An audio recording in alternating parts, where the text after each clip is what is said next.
बिस्मिल्लाहिर्रहमानिर्रहीम। अस्सलाम वालेकुम डियर स्टूडेंट्स, आज के लेक्चर में हम लोग एडिशन ऑफ प्रोबेबिलिटीज़ के बारे में पढ़ेंगे और इसको यूज़ करके हम लोग क्वेश्चंस जो एक्सरसाइज के हैं वो भी करेंगे। जी, उससे पहले कि हम लोग एडिशन ऑफ प्रोबेबिलिटीज़ के बारे में पढ़ें, इससे पहले कुछ चीज़ें वो आप लोग जान लें। फॉर एग्जाम्पल जी, ये हमारे पास कोई से दो सेट है। एक है जी हमारे पास ए सेट 1 2 3 4, ये इसके एलिमेंट्स हैं, और बी सेट है, इसमें जो एलिमेंट्स हैं वो हमारे पास है 5 2 4 6 8 10। जी, ये बी के एलिमेंट्स हैं। तो ए में जो एलिमेंट्स है इनकी तादाद कितनी है? ये 4, और जो बी में एलिमेंट्स हैं इनकी तादाद कितनी है हमारे पास? ये 5। अब देखें, आप लोगों को पता है कि इनका जो इंटरसेक्शन है उसमें क्या आएगा? एक तो 2 आएगा, एक क्या आ जाएगा? 4। और इसके जो इंटरसेक्शन के एलिमेंट्स की तादाद है वो है हमारे पास 2। अब यूनियन में जो एलिमेंट्स की तादाद है वो कितनी है वो देखते हैं। यूनियन में क्या क्या है? 1 2 3 4 6 8 एंड 10। तो यूनियन में जो एलिमेंट्स की तादाद है वो कितनी बनी है हमारे पास? 1 2 3 4 5 6 7। ए यूनियन बी, इसमें एलिमेंट्स की तादाद बनी है हमारे पास 7। तो अब इनके दरमियान रिलेशन चेक करते हैं कि ए यूनियन बी में जो एलिमेंट्स की तादाद है ये किसके बराबर बन रही है? Number of elements in A plus number of elements in B. Union में क्या होता है? ए और बी दोनों के एलिमेंट्स लिखे जाते हैं ना। तो यहाँ पे देखें, हम लोगों ने यूनियन में जो एलिमेंट्स की तादाद है वो जाहिर सी बात है इन दोनों की एलिमेंट्स की तादाद को जमा करना है। ए के एलिमेंट्स जमा बी के एलिमेंट्स। लेकिन यूनियन में होता क्या है कि जो दोनों में एलिमेंट होगा वो एक बार लिखा जाएगा, वो 2 बार लिखा जाएगा। जैसे ये जो 2 है ये इसमें भी है और इसमें भी है, ये 4 इसमें भी है और इसमें भी है। ये 2 और 4 जब हम इसके एलिमेंट्स गिनेंगे तब भी ये गिना जाएगा, और जब हम इसके एलिमेंट्स गिनेंगे तब भी ये गिने जाएंगे। तो इनकी तादाद तो 2 दफा गिनी गई, बाकी सब की तादाद तो एक दफा गिनी गई।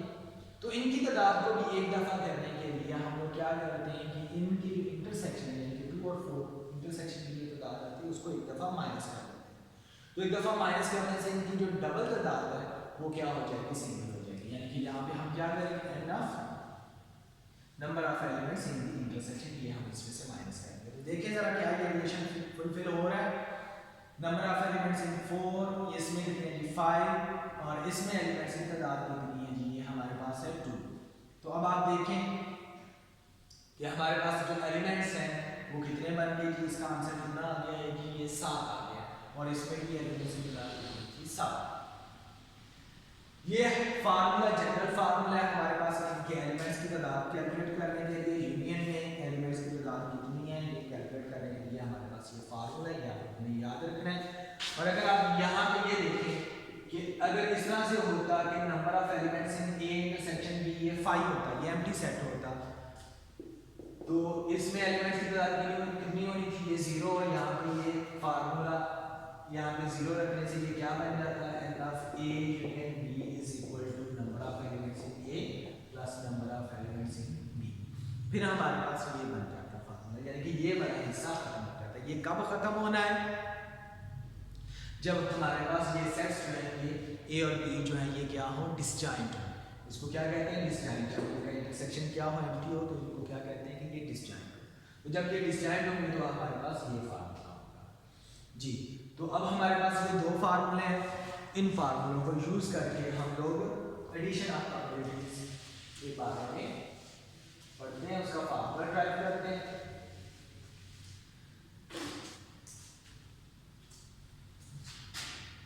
Probability of A union B ये किसके बराबर होगी? ये बराबर होगी probability of G probability of A union B हम लोगों ने निकालनी है और इसका फार्मूला क्या बनता है हमारे पास probability of A plus probability of B. ये कब होगा जब ए इंटरसेक्शन बी जो है ये डिस्जाइंट और इसको प्रूफ करते हैं इस फार्मूले को। इस फार्मूले का प्रूफ क्या है कि हमें पता है कि जब ए इंटरसेक्शन बी जो है ये डिस्जॉइंट हो तो ए यूनियन बी के जो एलिमेंट्स हैं इसकी तादाद किसके बराबर होगी number of elements in A plus number of elements in B, ये इसके बराबर हो जाए। तो अब यहां से हमारे पास क्या बनेगा कि probability of A union B is equal to इस सारे को डिवाइड कर देते हैं हम लोग किससे number of elements A union B, इसको डिवाइड कर देते हैं एन ऑफ एस से और इसी तरह से इस सारे को डिवाइड कर देते हैं किससे जी एन ऑफ एस से। ये अब किसके बराबर बन गया ये probability of A union B का फार्मूला बन गया, यानी कि ये फेवरेबल आउटकम्स है ए यूनियन बी के, तो ये प्रोबेबिलिटी किसकी बन गई ए यूनियन बी की। इसी तरह से ये प्रोबेबिलिटी किसकी बन गई है ए की और ये किसकी प्रोबेबिलिटी बन गई है बी की। तो यहाँ पे देखिए ए यूनियन बी की जो प्रोबेबिलिटी है ये किसके बराबर बन गई probability of A plus probability of B, तो इसको हम क्या कहते हैं एडिशन ऑफ प्रोबेबिलिटीज। इसी तरह से जो दूसरा फार्मूला है उसके में क्या है कि अगर ए इंटरसेक्शन बी जो है ये फाई ना हो या इनमें कुछ कॉमन हो, इनको हम क्या कहते हैं ओवरलैपिंग सेट्स, तो फिर हमारे पास number of elements in A union B है ये किसके बराबर, इसका फार्मूला क्या है N of A plus N of B minus N of A intersection B, ये इसके बराबर होगा। इस सारे को डिवाइड कर देते हैं किससे, हम लोग डिवाइड कर देते हैं इसको एन ऑफ एस से, यहाँ पे भी हर एक चीज को एन ऑफ एस से डिवाइड कर दिया।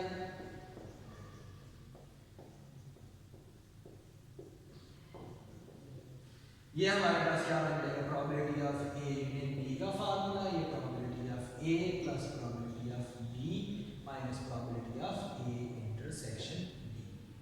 जी अगर ये इनका इंटरसेक्शन एम्प्टी ना हो तो फिर हमारे पास ये फार्मूला होगा। तो ये दो फार्मूले आप लोगों ने याद रखने हैं, ये वाला है और ये वाला, ये दो फार्मूले आप लोगों ने याद रखना है। और ये पूछा भी जाता है क्वेश्चन के तौर पर कि जी right law of addition of probabilities, यानी कि एडिशन ऑफ प्रोबेबिलिटीज से कवानीन लिखे तो ये दो है, ये आप लोगों ने लिखना होंगे, सिर्फ इतना लिखने के लिए आपके पास ये दो नंबर होंगे। ये यहाँ पर मैं इसको लिख देता हूँ दूसरे को भी जी probability of A B is equal to probability of A plus probability of B minus probability of A intersection B, ये दोनों फार्मूले हैं आप लोगों ने याद रखना जी। अब ये हमारे पास एक्सरसाइज का सवाल नंबर है 2, ये हम लोगों ने करना है क्वेश्चन नंबर 2। क्वेश्चन नंबर 2 में क्या कहा जा रहा है कि अ box contains 10 red 30 white and 20 black marbles. एक बॉक्स में कितनी 10 red 10 red 30 white and 20 black marbles हैं। हम लोगों ने एक मार्बल जो है वो ड्रॉ करनी है, draw at random, find the probability that it is either red और व्हाइट। और ये जरूरी चीज एक और बात कि जब भी आर का लफ्ज आए तो ये किसके लिए यूज होगा, ये हमेशा यूनियन के लिए, और जो एंड का लफ्ज है ये इंटरसेक्शन के लिए। यहाँ पे आर आ गया तो इसका मतलब क्या है कि इनका यूनियन आप लोगों ने फाइंड करना है जी। इसका सॉल्यूशन करते हैं। टोटल आपके पास मार्बल्स कितनी है, इसको हम क्या कहते हैं ये एन ऑफ एस, और ये कितनी बन रही है 10 रेड 30 वाइट और 20 ब्लैक, ये कितनी हो गई है ये 60 मार्बल्स हो गई है हमारे पास। हम लोग लेट कर लेते हैं, let E1 be the even that the marble is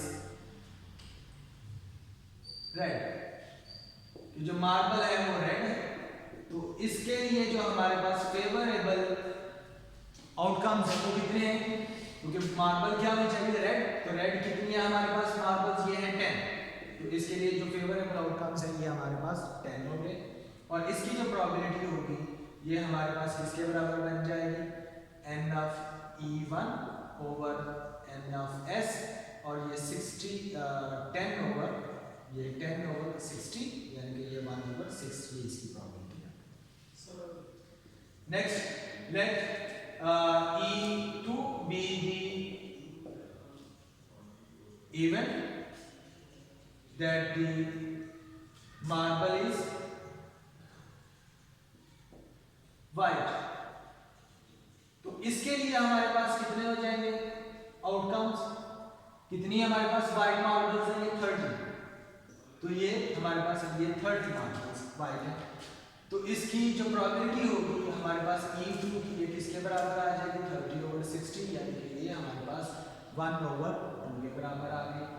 हम लोगों ने प्रोबेबिलिटी फाइंड करनी थी कि मार्बल जो है वो रेड होनी चाहिए या व्हाइट होनी चाहिए, तो अब इसका मतलब क्या है कि हम लोगों ने E1 यूनियन E2 की प्रोबेबिलिटी हम लोगों ने फाइंड करनी है, और इसका फार्मूला हमारे पास अब इन दोनों में से कोई एक यूज करना है, अगर इन दोनों में कुछ कॉमन है तो फिर आप लोगों ने ये सेकंड वाला फार्मूला यूज करना है, अगर कुछ भी कॉमन नहीं है तो आप लोगों ने ये फर्स्ट वाला फार्मूला यूज करना है।